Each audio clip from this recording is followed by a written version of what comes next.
Dialogue Paris-Prague, c'est le podcast de Radio Prague International, produit en collaboration avec le Centre tchèque de Paris et dédié à des personnalités au parcours entre Tchéquie et France.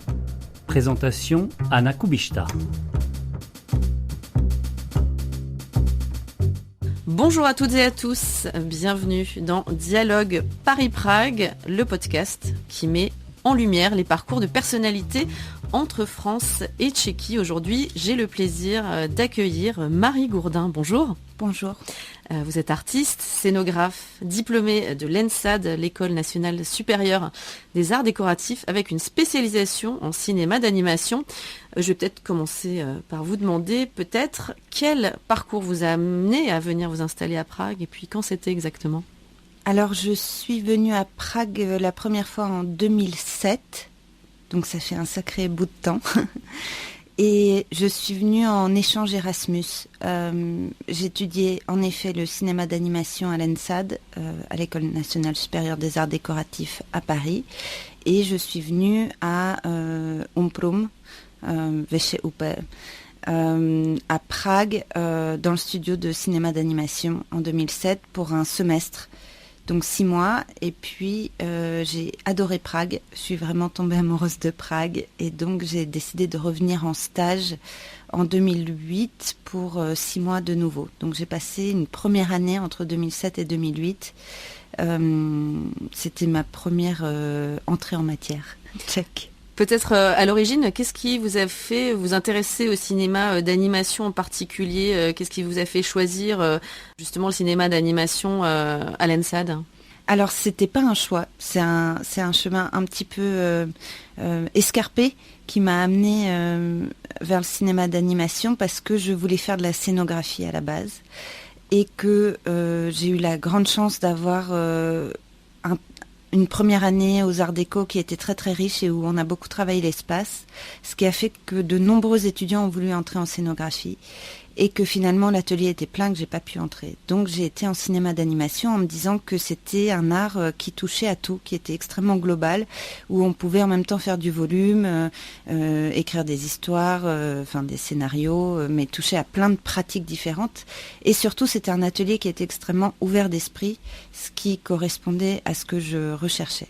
Justement, à l'ENSAD, est-ce que vous aviez déjà abordé peut-être, dans le cadre de cours, l'histoire du cinéma d'animation tchèque, ou c'est quelque chose que vous avez plutôt découvert en venant ici à Prague, en faisant cet Erasmus ?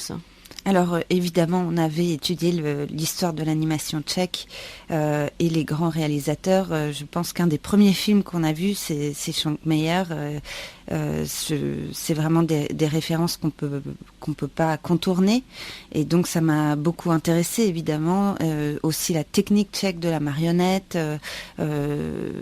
L'âge d'or de l'animation tchèque était vraiment quelque chose que j'ai découvert pendant mes études.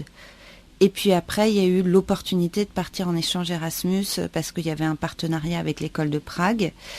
Et donc, c'est ce que j'ai décidé de faire, c'est ce que j'ai demandé de faire. Et c'est comme ça que je suis arrivée à Prague la première fois. La plupart des gens qui découvrent le cinéma d'animation tchèque se disent fascinés, alors à la fois par la technicité d'un Karel Zeman, par exemple, ou alors la poésie d'un Jiří Trnka. Vous citiez Švankmajer, alors ça c'est carrément encore un autre univers très particulier. Qu'est-ce qui vous a séduite, vous ? Quel est un peu le réalisateur qui vous inspire le plus, ou finalement vous picorez un petit peu à droite à gauche, peut-être des sources d'inspiration ? Alors je picore à droite à gauche, c'est sûr. Après je dirais que j'ai plutôt une affection pour Švankmajer et pour une forme de noirceur et de côté grinçant qu'on retrouve régulièrement dans la culture tchèque, qui me plaît, en même temps de l'humour et en même temps un humour qui est pas très joyeux et qui est assez engagé d'une certaine manière. Et je crois que c'est ça qui m'a le plus touchée dans le travail et dans le courant en fait de l'art plus général de l'époque de Švankmajer. Qui est un des rares représentants surréalistes encore aujourd'hui, puisque le surréalisme, on va dire, n'existe pas vraiment dans d'autres pays, mais en tout cas en Tchéquie, toujours. Toujours. Vous êtes revenu à la scénographie plus tard, je le disais, aujourd'hui vous exercez aussi en tant que scénographe. Comment, par quel biais ? Comment est-ce que vous avez fait ? C'est un détour en fait finalement, le cinéma d'animation qui vous a fait revenir à ce que vous vouliez faire dès le départ en fait. Ouais. exactement. En fait, aujourd'hui, j'exerce en tant que scénographe, mais surtout en tant que chorégraphe. Donc, j'ai fait un détour par la scénographie. Enfin, je suis revenue par la scénographie, par le biais des rencontres, en allant voir de la danse à Prague, en rencontrant aussi des acteurs français de la scène tchèque dans la danse. Je pense à Pierre Nadeau, à Marie Kinski, que vous avez interviewé ici. Aussi dans le podcast, d'ailleurs. Aussi dans le podcast, qui m'ont donné des opportunités, mais aussi, évidemment, à des acteurs tchèques et slovaques de la scène contemporaine, de la danse contemporaine de Prague, et en fait de toute la République tchèque aussi, parce que j'ai commencé à Brno. Je me suis affiliée à des projets, j'ai rencontré des gens, j'ai rencontré des danseurs, et j'avais des idées, mais plutôt comme une plasticienne, et comme dans le milieu de la danse contemporaine, il n'y a pas non plus énormément de budget pour faire des gros décors, des objets, ça marchait bien, et j'ai commencé à me mettre au service de différentes chorégraphes, de différents projets, du festival Correspondance aussi, pendant de nombreuses années. Et puis, en fait, comme j'avais étudié le mouvement à travers le cinéma d'animation et que j'ai dansé aussi toute mon enfance et mon adolescence, j'ai décidé d'aller vers mes propres projets, de tenter de faire un projet à moi en tant que chorégraphe. Alors évidemment, mon approche n'est pas celle d'un chorégraphe classique qui est passé par une école, un conservatoire, une formation classique, etc. J'ai une autre approche. Mais donc, je suis retournée vers la scénographie pour en fait aussi la dépasser, parce que maintenant, je fais la scénographie plus que de mes spectacles. Et comme j'ai une esthétique très définie et plutôt forte, je mets de moins en moins au service mon esthétique au travail des autres.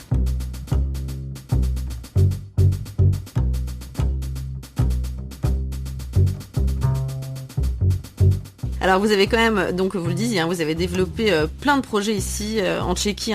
Ça fait longtemps que vous êtes installé ici, on l'a bien compris. Il y a notamment ce collectif artistique franco-tchèque Tirle, dont vous faites partie. Là, c'est vraiment, pour le coup, c'est vraiment franco-tchèque. Est-ce que vous pourriez peut-être en parler de ce projet-là ? Avec grand plaisir. Tirle, c'est vraiment un élément fondateur de mon parcours, et puis surtout quelque chose d'encore très très vivant dans ma vie quotidienne. C'est un collectif qu'on a formé en 2015 avec Florent Golfier, qui est le deuxième français du collectif, et puis Lukáš Karasek et Zuzana Rejna, qui sont... Lukáš est un metteur en scène et performeur du théâtre physique et du clown contemporain, et Zuzana Rejna est éclairagiste, light designer. Ensemble, on s'est rencontrés à Brno, à Yamu, quand on faisait un projet étudiant avec une chorégraphe française, Karine Pontiès.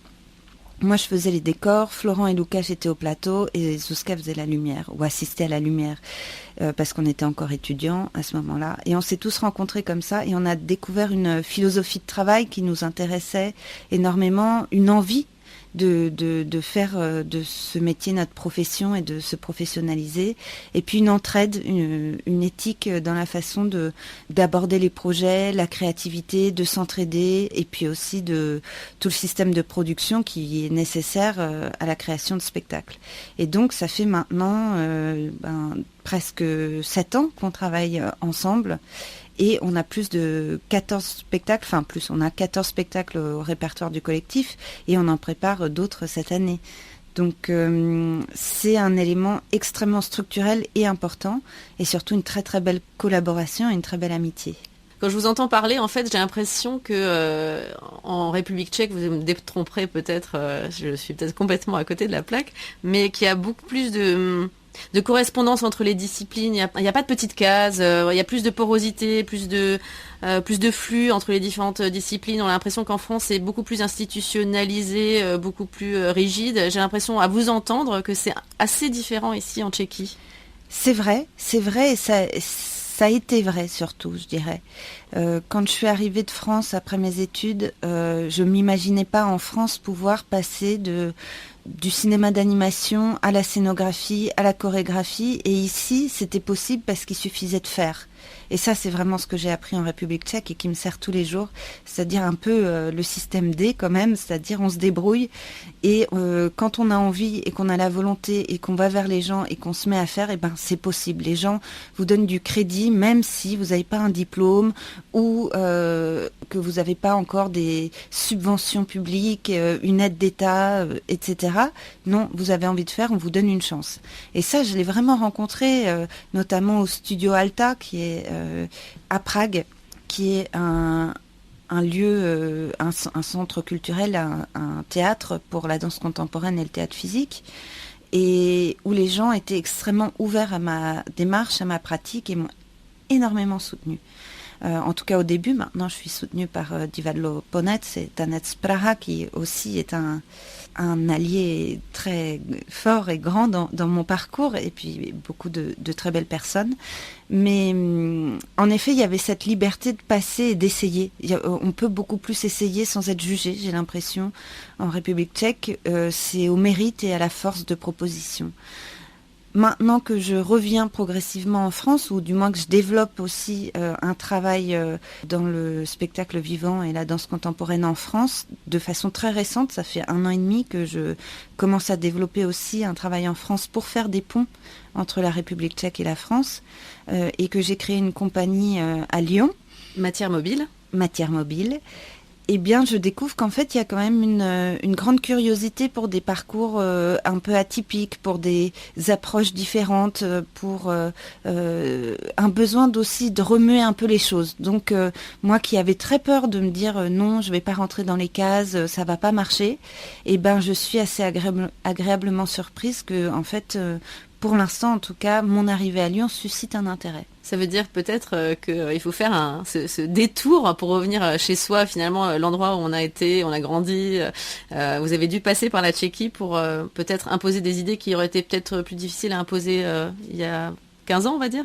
Alors, je ne sais pas si j'en suis encore au point d'imposer des idées en France. De faire passer des idées. Voilà, alors. ou de faire passer des idées, parce que c'est vraiment le début. Donc, il faut attendre un petit peu pour voir quelle va être la réaction du public, quelle va être la réaction des professionnels, parce que ça prend du temps de mettre en œuvre un spectacle, enfin de créer un spectacle, et donc il me faut un petit peu de temps pour voir comment le dialogue va se mettre en place.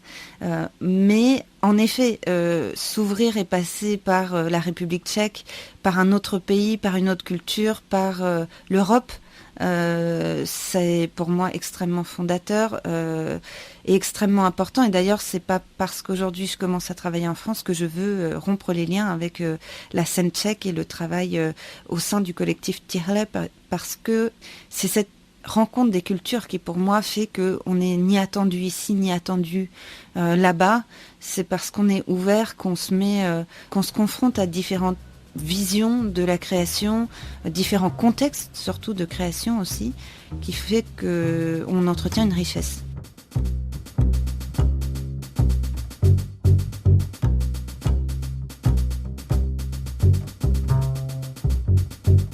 Alors évidemment, on peut pas parler quand même de création artistique sans évoquer un peu, vous l'avez fait en filigrane, la liberté de créer des artistes qui est quand même conditionnée aux moyens financiers. Alors on sait en effet qu'en France, il y a cette tradition de soutien financier. C'est pas une situation toujours toute rose, mais bon, il y a quand même ce statut d'intermittent du spectacle qui, suscite souvent l'envie dans d'autres pays où ça n'existe pas. Comment est-ce que vous jugez pour le coup la situation en Tchéquie en termes justement de soutien financier, peut-être institutionnel, histoire d'avoir un peu d'espoir? Est-ce qu'il y a une fatalité à la précarité de la création artistique ou est-ce que ça va mieux? Ma réponse va pas être va être un petit peu ambivalente, parce que en République tchèque, je dirais que j'ai passé 11 ans, moi, au statut tchèque, c'est-à-dire le statut d'auto-entrepreneur. Il n'y a pas le choix, c'est ou živnostenský list ou OSVČ, mais il n'y a pas autre chose pour les artistes pour l'instant. Et donc, l'artiste est vraiment dans une situation extrêmement précaire. Il est obligé de travailler tout le temps pour avoir des ressources, bien que je pense que tous les artistes travaillent tout le temps, même quand on est au statut de l'intermittence. C'est juste qu'on n'est pas obligé d'avoir des cachets payés tout le temps. On on peut avoir une allocation pendant les temps de préparation aussi. En fait, on n'est pas obligé d'être tout le temps, quand on est au statut d'intermittence du spectacle, dans des contrats payés pour réussir à survivre. Donc c'est une exception française en effet. Je pense que en République tchèque déjà il y a un besoin de revalorisation du coût du travail des artistes parce que on le voit très bien et moi j'en ai été témoin en 11 ans, la vie a extrêmement augmenté en République tchèque et à Prague en particulier. Les loyers sont presque aussi élevés qu'à Lyon maintenant. Le salaire moyen a augmenté énormément, mais pas celui des artistes tellement. Ça augmente extrêmement doucement. Donc il y a une précarité. Après, il y a vraiment des organisations qui essayent de représenter les artistes au sein du ministère de la Culture, vers le ministère de la Culture, que ça soit Vizetance, Nova Sic, IDU, il y a beaucoup d'organisations qui vraiment essayent de travailler pour changer le statut des artistes en République tchèque, de la scène indépendante évidemment. Et je pense que ces gens vraiment en ce moment se mobilisent. Le Covid a aussi fait se poser des questions, a aussi mobilisé les gens. Et il y a des groupes de pensée, il y a des groupes de réflexion, il y a des lettres ouvertes, il y a des représentants qui se forment de plus en plus. Et je vois une extrême émulation et aussi des travails de réflexion autour de d'autres statuts, que ce soit en Allemagne, en Norvège, en Belgique ou en France, pour voir qu'est-ce qu'on pourrait amener à la scène tchèque. Alors je doute que ça se fasse en quelques jours. Ça va prendre sûrement quelques années. Mais la volonté et l'envie de changer et de repositionner les artistes dans un vrai statut légitime au sein de la société tchèque, je pense que vraiment c'est en train de bouger. Et en France, on a la chance que ça tient encore, mais je ne sais pas si ça tiendra toujours. Donc c'est une vraie question en fait, parce qu'en plus, le contexte politique et géopolitique, évidemment, influe aussi sur la question. Le Covid, on a eu une exception incroyable en France pour les années blanches, mais on a quand même eu un soutien en République tchèque aussi, qui n'était pas nul du tout. Et on se demande aussi, avec le besoin de réarmer les pays, les besoins de l'hôpital, de l'éducation, quelle va être la place des artistes. En tout cas, je ne sais pas si le statut des artistes, à quel point il est pérenne aussi en France. Voilà, c'est des questions... Mais bon, on survit et on crée quand même, donc ça va. C'est le plus important. Peut-être tout doucement pour terminer, j'aimerais quand même revenir justement sur ce mouvement de balancier entre la France et la Tchéquie. Vous disiez qu'en effet maintenant vous essayez de développer un travail, une création aussi en France. Justement déplacer la focale, c'est souvent enrichissant.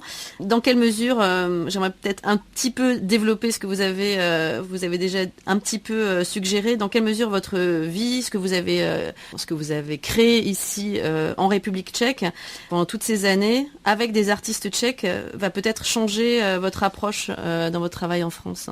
Je pense que complètement, parce qu'en fait mon approche elle est tchèque. En fait j'ai travaillé toute ma vie en République tchèque. Je suis partie de France à 22 ans, donc toute ma vie adulte je l'ai passée à Prague et en République tchèque.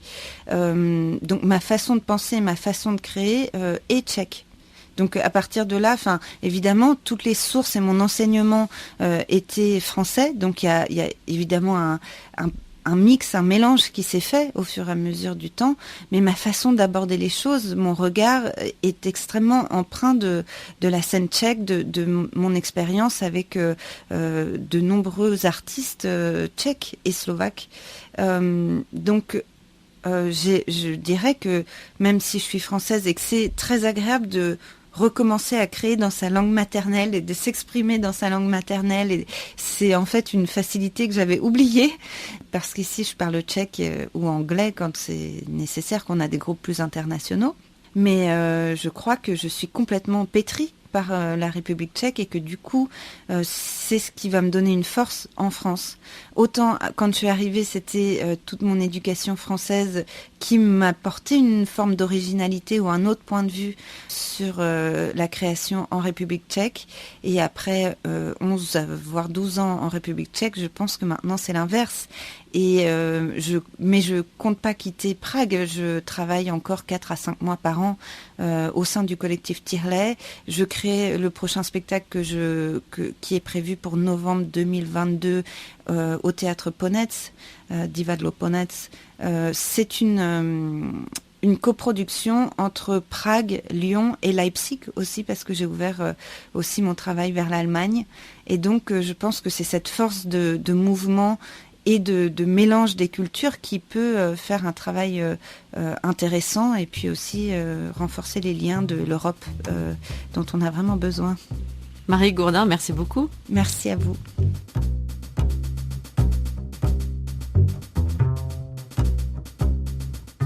Dialogue Paris-Prague est un podcast de Radio Prague International produit en collaboration avec le Centre tchèque de Paris à l'occasion des présidences européennes assurées successivement par la France et la Tchéquie en cette année 2022. Le prochain épisode sera disponible dans 15 jours.